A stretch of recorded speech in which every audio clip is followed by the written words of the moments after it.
মধ্যবিত্ত পরিবারের অতি সাধারণ এক ছেলে শহরের বুকে তার একটা স্টোর চালায়। তবে মজার বিষয় হলো তার স্টোরটি সর্বদাই মেয়ে কাস্টমারেই ভরে থাকতো, আর তারা স্টোরে আসতো শুধুমাত্র ছেলেটাকে এক ঝলক দেখার জন্য। তার অপরূপ সৌন্দর্যে সমস্ত মেয়েরাই পাগল হয়ে যেত। তবে এই ছেলেটারও একটা গার্লফ্রেন্ড রয়েছে, তারা একে অপরকে অনেক ভালোবাসে। তবে গল্পের টুইস্ট আসে তখনই যখন তার গার্লফ্রেন্ডের থেকেও সুন্দরী একটা মেয়ে তার স্টোরে অ্যাসিস্ট্যান্ট ম্যানেজারের পদে যোগ দেয়, যার সঙ্গে ছেলেটার পুরনো একটা অতীত রয়েছে। এখন প্রশ্ন হলো এই মেয়েটা আসলে কে, আর তার সঙ্গে ছেলেটার অতীতের কি এমন সম্পর্ক রয়েছে, সেটাই দেখবো আমরা আজকের ভিডিওতে। শুরুতেই দেখা যায় সিওন নামের একজন ছেলে তার হাতে কিছু ফুল নিয়ে নিজের জীবনের প্রথম ডেটিং এ যাচ্ছিল। যাওয়ার পথে সে ম্যানহোলের ভেতরে একটা বাচ্চা বিড়ালকে পড়ে থাকতে দেখে। সাথে সাথেই সে ম্যানহোলের ঢাকনা খুলে কোনো রকমে ওই বাচ্চা বিড়ালটাকে বের করে আনে। তবে তখনই তার মনে পড়ে তার গার্লফ্রেন্ড অনেক সময় ধরেই তার অপেক্ষা করছে। তাই সে সেখানে উপস্থিত একটা মেয়ের হাতে ওই বিড়ালটাকে ধরিয়ে দিয়ে দ্রুত সেখান থেকে বেরিয়ে আসে। যাওয়ার পথে সে তার গার্লফ্রেন্ডকে ফোন করে রাস্তায় ঘটে যাওয়া ঘটনা সম্পর্কে বলতে থাকে, যাতে তার গার্লফ্রেন্ড তাকে ভুল না বোঝে। এরপর সে দৌড়াতে দৌড়াতে কোনো রকমে তার গার্লফ্রেন্ডের কাছে এসে পৌঁছায়। তবে তার শরীর থেকে প্রচুর পরিমাণে বাজে গন্ধ আসছিল, যার কারণে তার গার্লফ্রেন্ড বেশ বিরক্ত হয়। তখনই সিওন তাকে বুঝিয়ে বলে সে সবেমাত্র ম্যানহোলে পড়ে যাওয়া একটা বাচ্চা বিড়ালকে বাঁচিয়ে এসেছে। এটা শুনে তার গার্লফ্রেন্ড তার ওপরে বেশ কিছুটা প্রভাবিত হয়। তবে তা সত্ত্বেও সে তাকে রেস্টুরেন্টে একা ছেড়েই চলে যায়। এই ব্যাপারটা সিওনের অনেক খারাপ লাগে, তাই সে সেখানে বসেই ড্রিঙ্কস করতে শুরু করে এবং সামনে থাকা একটা পুতুলকে চড় মেরে নিজের রাগ কমানোর চেষ্টা করে। অন্যদিকে সিনসিন নামের একটা মেয়ে জানতে পারে একটা মেয়েদের গ্যাং তার বান্ধবীদের মারধর করছে, তাই সে তাদেরকে বাঁচানোর জন্য দ্রুত সেই জায়গাতে চলে আসে। তাকে দেখা মাত্রই ওই গ্যাংয়ের কিছু মেয়ে তাকে মারার জন্য সামনে এগিয়ে আসে। তবে কিছুক্ষণের মধ্যেই সিনসিন তাদের সবাইকে মেরে তাদের অবস্থা খারাপ করে দেয়।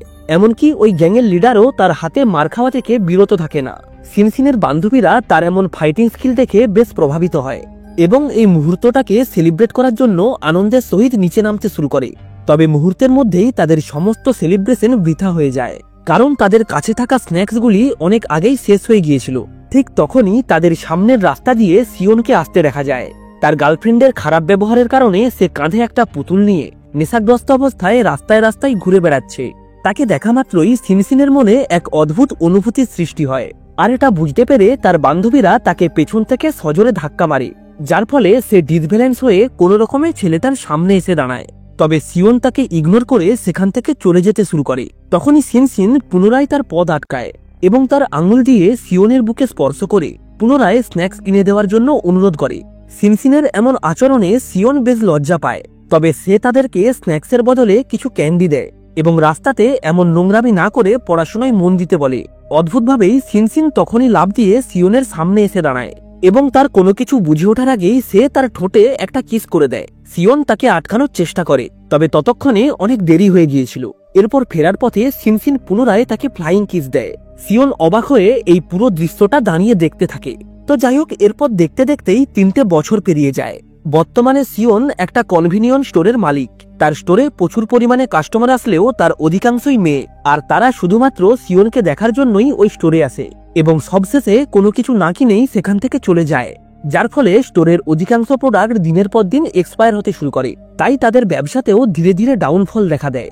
এদিকে সিওনের বাবা বেশ কিছুদিন ধরে অসুস্থ হয়ে হসপিটালে ভর্তি রয়েছে, যার কারণে স্টোরের সমস্ত দায়িত্ব সিওনকেই সামলাতে হয়। এইভাবেই সকাল থেকে রাত অবধি অক্লান্ত পরিশ্রমের কারণে সে একদিন স্টোরের মধ্যেই ঘুমিয়ে পড়ে।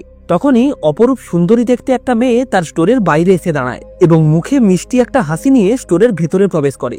সে টেবিলে নক করে সিওনকে ঘুম থেকে তোলে।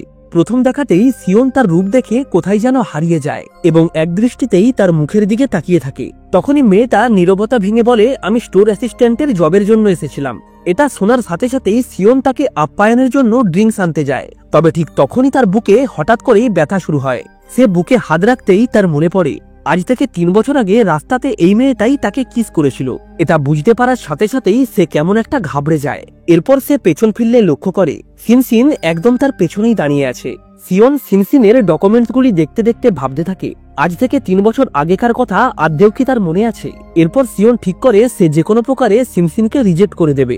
যার কারণে সে সিনসিনকে সব এলোমেলো প্রশ্ন করতে শুরু করে। তবে অদ্ভুতভাবেই সিনসিন তার প্রত্যেকটা প্রশ্নের সঠিক উত্তর দেয়, যার ফলে সিওন তাকে বাদ দেওয়ার কোনো উপায় খুঁজে পায় না। তখনই সিনসিন সিওনের মুখের দিকে তাকায় এবং বুঝতে পারে সে বেশ ক্লান্ত রয়েছে। তাই সে সিওনের ক্লান্তি দূর করার জন্য তাকে নিজেদের বাড়ির তৈরি চা খেতে দেয়। সিওনের চাটা খাওয়ার অনেক ইচ্ছে হলেও সিনসিন সামনে থাকায় সে লজ্জায় খেতে পাচ্ছিল না। এই ব্যাপারটা সিনসিন বুঝতে পেরে ওয়াশরুমের বাহানা দিয়ে সেখান থেকে উঠে যায়। এরপর সিওন ওই চায়ে 2টো চুমুক দেওয়ার পরেই তার সমস্ত ক্লান্তি ও চিন্তাভাবনা ভুলে ওই টেবিলের ওপরেই ঘুমিয়ে যায়। সিওন ঘুম থেকে উঠে লক্ষ্য করে তার সামনে একজন ব্যক্তি নুডলস খাচ্ছে। এরপর সে দেখে তার খালি দোকানটা সম্পূর্ণ গ্রাহকে পরিপূর্ণ, আর এই সবটাই হয়েছে সিনসিনের কারণে। তবে সিওন এখনো তাকে দোকানে স্থায়ীভাবে রাখতে চায় না। এটা বুঝতে পেরে সিনসিন সমস্ত গ্রাহকদের সামনে কাঁদতে শুরু করে, আর তার এই কৌশলটা কাজেও লাগে। সিওনের কাছে আর কোনো উপায় না থাকায় সে সিনসিনকে কাজে রাখতে বাধ্য হয়। পরের দিন সিনসিন দোকানে এসে সিওনের মাকে মিষ্টি মিষ্টি কথা বলে পটিয়ে নেয়। সিওন সিনসিনের এমন অদ্ভুত ব্যবহারে বেশ কনফিউজ হয়ে যায়, কারণ তার ব্যবহার মোটেও 22 বছরের ছাত্রীর মতো ছিল না। তো যাই হোক, ওই দিন একজন ব্যক্তি দোকানে আসে টাকা এক্সচেঞ্জ করার জন্য। সিওন এক্সচেঞ্জ করার জন্য ড্রয়ার খুললে সেখানে তার রাখা 50,000 ইয়েন দেখতে পায় না। তখনই তার মনে পড়ে কিছুক্ষণ আগেই সিনসিন কাউন্টারের কাছেই ছিল এবং তার পকেটে সে কিছু পরিমাণ টাকাও দেখেছিল। সিওন সিসিটিভি চেক করে, তবে সেটাতে শুধুমাত্র সিনসিনের পিঠ দেখা যাচ্ছিল। সিওন তাকে ফোন করার চেষ্টা করে, তবে তার ফোনটা তখন সুইচ অফ ছিল, যার কারণে সিওন প্যানিক হয়ে অনলাইনে সার্চ করে, আর সেখানেও সে এমনই একটা চুরির ঘটনা দেখতে পায়। সিনসিনের ডকুমেন্টস চেক করে সে তার বাড়ির ঠিকানা খুঁজে বের করে। এরপর সে সিনসিনের বাড়ির কাছে গিয়ে পৌঁছায়। তবে তখনই তার সন্দেহ হয় সিনসিন হয়তো কোনো বড় গ্যাংয়ের সঙ্গে জড়িত। তাই নিজেকে প্রস্তুত করার জন্য সিওন রুমের বাইরেই প্র্যাকটিস করতে শুরু করে। তবে সে এটা বুঝতে পারে না যে ভিতরে থাকা লোকেরা তাকেই দেখছে। এরপর সে কলিং বেল বাজানোর সাথে সাথেই ভেতরে থাকা লোকেরা তাকে টেনে ভেতরে নিয়ে যায়। অর্থাৎ সে ভুল করে পুলিশের পাতা ফাঁদে পা দিয়ে দেয়। পুলিশ তাকে ভিকটিম ভেবে গ্রেপ্তার করে। আর সবথেকে অদ্ভুত ব্যাপার হলো, পুলিশ যে মহিলাকে ভিতরে আটকে রেখেছে তার নামও সিনসিন। পুলিশ সিওনকে মেঝেতে চেপে ধরে, কিন্তু সে দ্রুত একটা চুক্তিপত্র বের করে বলে সে তার কর্মচারীকে খুঁজছিল, কারণ তার কর্মচারী দোকান থেকে টাকা চুরি করেছে। পুলিশ ব্যাপারটা বুঝতে পেরে সিওনকে ছেড়ে দেয়। সিওনের পর স্টোরে এসে লক্ষ্য করে সিনসিন ফিরে এসেছে। সিনসিন তাকে বলে সে 3টে দুর্লভ প্রোডাক্ট খুঁজে এনেছে। সিওন তার ড্রয়ার চেক করলে দেখে যে টাকাটা সে খুঁজে পাচ্ছিল না, সেটা সেখানেই রাখা আছে। সিওন এই ব্যাপারটা দেখে বেশ বিভ্রান্ত হয়, তবে সে সিনসিনকে এই ব্যাপারে কিছুই জিজ্ঞাসা করে না। ঠিক তখনই একজন মহিলা অফিসার সিওনের স্টোরের পাশ থেকে যাচ্ছিল। সে সিওনকে জিজ্ঞাসা করে সে তার চোর কর্মচারীকে খুঁজে পেয়েছে কিনা। সিনসিন কথাটা শুনে বুঝতে পারে এখানে তাকেই চোর বলা হয়েছে। ব্যাপারটা তার অনেক খারাপ লাগে, তাই সে দোকান থেকে বেরিয়ে যায়। সিওন তাকে থামানোর চেষ্টা করে। সিনসিন বলে তার আন্টির টাকার প্রয়োজন এবং সে নিজেই তাকে সবকিছু বলতো। সে সিওনকে বলে তুমি সত্যিটা না জেনেই আমাকে চোর ভেবে নিলে। এটা বলেই সিনসিন সেখান থেকে চলে যায়। সেই রাতে সিওন সিনসিনের বাড়িতে যায় তার কাছে ক্ষমা চাওয়ার জন্য। তবে অনেকবার ডাকা সত্ত্বেও সে সিনসিনের কোনো সাড়া পায় না। পরের দিন সিনসিন স্টোরে আসলে সিওন তৎক্ষণাৎ তার জন্য একটা উপহার নিয়ে আসে, কিন্তু সিনসিন সিওনকে উপেক্ষা করে। এরপর সিনসিনকে স্টোর পরিষ্কার করতে দেখে সিওন তার হাত থেকে কাপড়টা নিয়ে নেয় এবং তাকে বলে আমি তোমার থেকেও ভালো পরিষ্কার করি। সিওন সবকিছু পরিষ্কার করার পর কফি মেশিনটাও পরিষ্কার করে। সে লক্ষ্য করে সিনসিন তার ফোনেই ব্যস্ত রয়েছে, তাই সে হতাশ হয়ে সিনসিনের দিকে তাকিয়ে চিৎকার করে, শুধুমাত্র তার দৃষ্টি আকর্ষণ করার জন্য। তারপর সে তার কাছে ক্ষমা চায় এবং বলে যা হয়েছে সবটাই আমার ভুল, তাই দয়া করে আমাকে ক্ষমা করে দাও। এটা শুনে সিনসিন হেসে ফেলে। ওই দিন সিওন তার গার্লফ্রেন্ডকে নিতে যায়, কিন্তু সে বলে আজ আমার কাজ রয়েছে। সিওন হতাশ হয়ে তাকে উত্তর দেয় কোনো ব্যাপার নয়, তোমাকে দেখতে পাওয়াটাই আমার কাছে যথেষ্ট। সেই দিন রাতের বেলায় সে সিনসিনের শিফট শেষ হওয়ার জন্য অপেক্ষা করে, কিন্তু সে আসার সাথে সাথেই একটা তীব্র সুগন্ধ পায়। সে মনে করে সিওন হয়তো তার জন্য সেন্ট লাগিয়েছে, কিন্তু তখনই সিওন তাকে বলে সে তার গার্লফ্রেন্ডের জন্য সেন্ট লাগিয়েছে এবং আর কিছু না বলেই সে সেখান থেকে চলে যায়। পরের সিনে আমরা সিওনকে জিমে দেখতে পাই। সে সেখানে তার গার্লফ্রেন্ডের সঙ্গে সাইকেলিং করছিল। তখনই তার ফোনে সিনসিনের কাছ থেকে একটা মেসেজ আসে, আর এটা তার গার্লফ্রেন্ড দেখে নেয়। সিওন তার মেসেজের রিপ্লাই দিতে গেলে তার গার্লফ্রেন্ড তাকে জিজ্ঞাসা করে তুমি কার সঙ্গে এত মেসেজ করছো। সিওন উত্তর দেয় যে মেসেজ করছে সে হলো দোকানের একজন টেম্পোরারি কর্মী। তবে ঠিক তখনই তার বন্ধু মাওয়া তাকে ফোন করে জানায় সিনসিন এবং তার ফ্রেন্ডরা দোকানে পার্টি করছে। সিওন তৎক্ষণাৎ তার বান্ধবীকে বলে তার কিছু জরুরি কাজ রয়েছে। তার গার্লফ্রেন্ড, যে ইতিমধ্যেই তার উপর বেশ বিরক্ত ছিল, সে বলে আজ তো আমাদের একসঙ্গে জিম করার কথা ছিল। সিওন বলে এতক্ষণ ধরে জিম করে আমি অনেক হাঁপিয়ে গেছি। এটা বলেই সে সেখান থেকে পালিয়ে যায়। এরপর সিনসিন স্টোরে এসে পৌঁছালে দেখে সিওন তার বন্ধুদের নিয়ে সেখানে পার্টি করছে, আর স্টোর ম্যানেজার সমস্ত কাজ একা হাতেই করছে। সিনসিন তার বন্ধুদের বলে তোমরা যা ইচ্ছে তাই খেতে পারো, যা শুনে তার বন্ধুরা বেশ ইমপ্রেস হয়ে যায়। সিওন তাদেরকে দূর থেকে দেখে বুঝতে পারে এরা হলো সেই একই মেয়ে যারা 3 বছর আগে সিনসিনের সঙ্গে মিলে তাকে বিরক্ত করছিল। তাই সিওন এইবার ঠিক করে সে তাদের কাছ থেকে প্রতিশোধ নেবে। এরপর সিওন তাদের কাছে আসলে সিনসিন তাকে বলে, আরে সিওন, তুমি এত তাড়াতাড়ি কিভাবে আসলে? আমরা তো এখনো খাওয়াই শুরু করিনি। এরপর সে ঠাট্টা করে সিওনকে জিজ্ঞাসা করে, তুমি কি ব্রিটিশ? ফলে সিওন রেগে গিয়ে তাদেরকে জোরে ধমক দেয়। তখন সিনসিনের বান্ধবীরা কথা ঘুরিয়ে বলে, তোমার তো সিনসিনের কাছে ক্ষমা চাওয়া উচিত, কারণ তুমি বিনা কারণেই তাকে চুরির অপবাদ দিয়েছিলে। এরপর তারা একটা গ্লাসে মদ ঢেলে সিওনকে খেতে দেয় এবং বলে, তুমি যদি এটা খেয়ে নাও তাহলে আমরা তোমাকে ক্ষমা করে দেব। কিন্তু সিওন কোনোভাবেই সেটা খেতে রাজি হয় না। তখন তারা আরো ঠাট্টা করে বলে, মনে হচ্ছে তুমি শুধু দেখতেই হ্যান্ডসাম, বাকি সবকিছুতেই অকেজো। এটা শুনে সিওন তাদেরকে ভুল প্রমাণ করার জন্য এক ঢোকেই পুরো মদটা খেয়ে ফেলে। তবে সে জানতো না তার গার্লফ্রেন্ড দূর থেকে তার এই দৃশ্যগুলি লক্ষ্য করছে। সে এটা ভেবে বেশ অবাক হয় যে সিওন জিমে তাকে মিথ্যে বলে সিনসিন ও তার বান্ধবীদের সঙ্গে ড্রিঙ্কস করছে। এরপর সিওন যখন কথা বলতে বলতে আরো অনেকটা মদ খেয়ে ফেলে, তখন সিনসিনের বান্ধবীরা তার সামনে একটা গোপন কথা ফাঁস করে। আসলে 3 বছর আগে সিনসিনের তার উপর ক্রাশ ছিল। সিওন হেসে বলে, অতীতের কথা ভুলে যাও, চলো আজকের রাতটা আমরা এনজয় করি। এটা বলে সে মদের গ্লাসে চুমুক দেওয়ার সাথে সাথেই নিজের জ্ঞান হারিয়ে ফেলে। সিনসিনের বান্ধবীরা লক্ষ্য করে তারা দুজন একই জায়গাতেই ঘুমিয়ে পড়েছে। তারা হেসে বলে তাদের দুজনকে একসঙ্গে পারফেক্ট কাপেলের মতো লাগছে। তখনই সিনসিন জেগে ওঠে এবং সিওনকে নিজের পাশে ঘুমোতে দেখে। সে তার বান্ধবীদের মুখের দিকে তাকায়, তবে তাদের মুখে একটা দুষ্টু হাসি ছিল। তারা বলে, আমরা তোর গোপন কথা অর্থাৎ সিওন যে তোর ক্রাশ সেটা তাকে বলে দিয়েছি। এটা শুনে সিনসিন প্রথমে রেগে যায়, তবে তারপর সে জিজ্ঞাসা করে সিওন কি উত্তর দিয়েছে। সিনসিনের পর সিওনকে তার রুমে গিয়ে শুইয়ে দেয়। সিওনকে এত শান্তিতে ঘুমোতে দেখে সিনসিন মনোমুগ্ধ হয়ে যায়। এরপর সিনসিন যখন চলেই যাচ্ছিল তখন সিওন পেছন থেকে তার হাতটা টেনে ধরে। এতে সিনসিনের মুখ লজ্জায় লাল হয়ে যায়, কিন্তু তারপরেই সে শুনতে পায় সিওন ফিসফিস করে তার গার্লফ্রেন্ডের নাম বলছে। এতে সিনসিন অনেক রেগে যায়। সে কোনো কিছু না ভেবেই সিওনকে একটা জোরে থাপ্পড় মারে। এদিকে ইয়ানজু অর্থাৎ সিওনের গার্লফ্রেন্ড সারা রাত ঘুমোতে পারে না। সে এটাই ভাবতে থাকে সে যেটা নিজের চোখে দেখেছে সেটা বাস্তব নাকি শুধুই তার কল্পনা।